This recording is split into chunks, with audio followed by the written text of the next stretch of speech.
जनकपुर थिक जनक लली के जनकक हम संतान छी हम मैथिल छी मिथिलावासी। जिनका जिनका अपना मैथिलानी होवे के गर्व है सब रे कहे ताली बजा कर गीत के आनंद उठा ली। हम मैथिल छी मिथिलावासी पाग हमर पहचान छी जनकपुर जनक लली के जनकक हम संतान छी। जनकपुर जनक लली के जनकक हम संतान छी हम मैथिल छी मिथिलावासी हम मैथिल छी मिथिलावासी पाग हमर पहचान छी जनकपुर जनक लली के।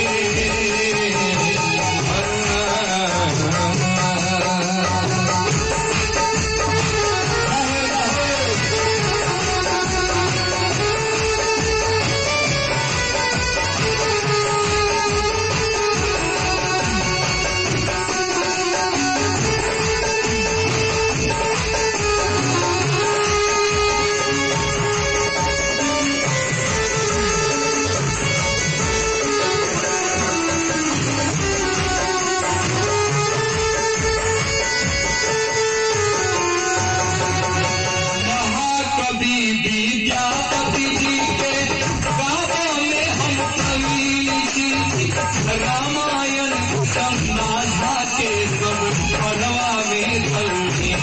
थी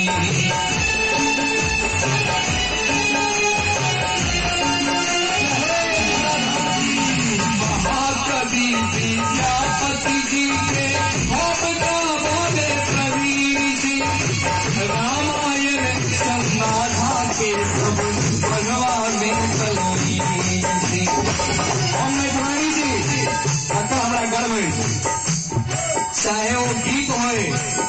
चाहे गवाई हो चाहे पंचांग हो सब कुछ मिथिलांचल हमारे मैथिल लोग बहुत में रखने से लगन देखैया पुलकित झाके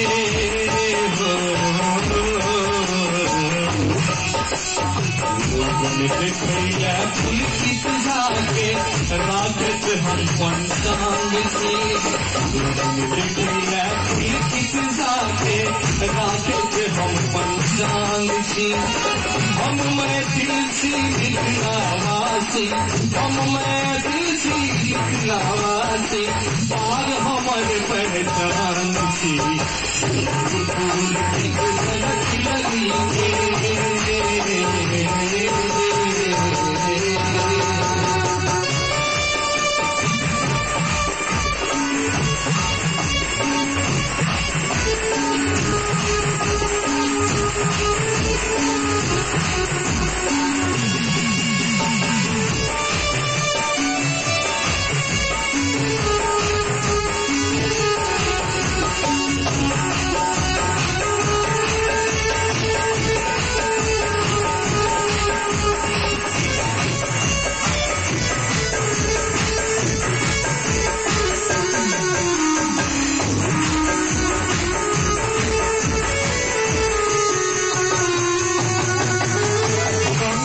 गंडक कोसी कमला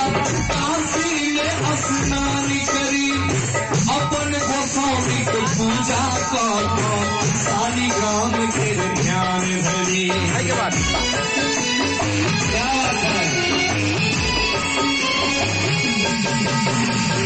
गंगा गंडक कोसी कमला काशी में स्नान करी अपन गोसाउनी के पूजा कर सारी गांव के ध्यान करी। संध्या वंदन नित्य दिन करी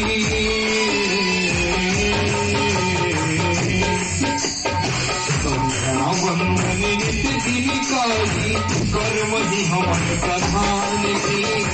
संध्या वंदन नित्य दिन करी कर्म ही हमारे प्रधान की। हम मैथिल छी मिथिलावासी हम मैथिल छी मिथिलावासी पाग हमर पहचान छी जनकपुर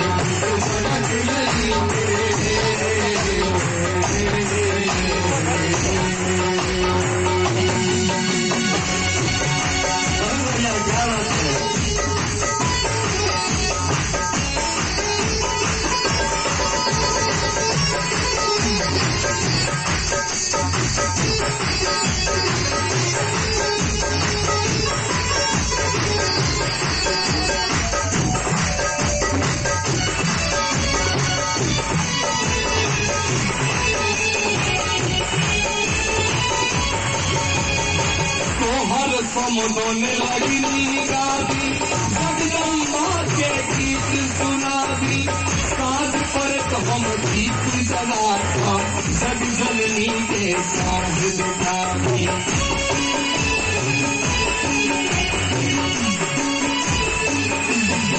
सोहर समदोने लगनी गादी जगदम्बा के गीत सुना दी साथ पर तो हम दीप जला जग जननी के साथ दिखा दी जय जयकार करती सनी के मैया तो हो सब जितनो हाल खाएगा सब मैया के जयकार लगाई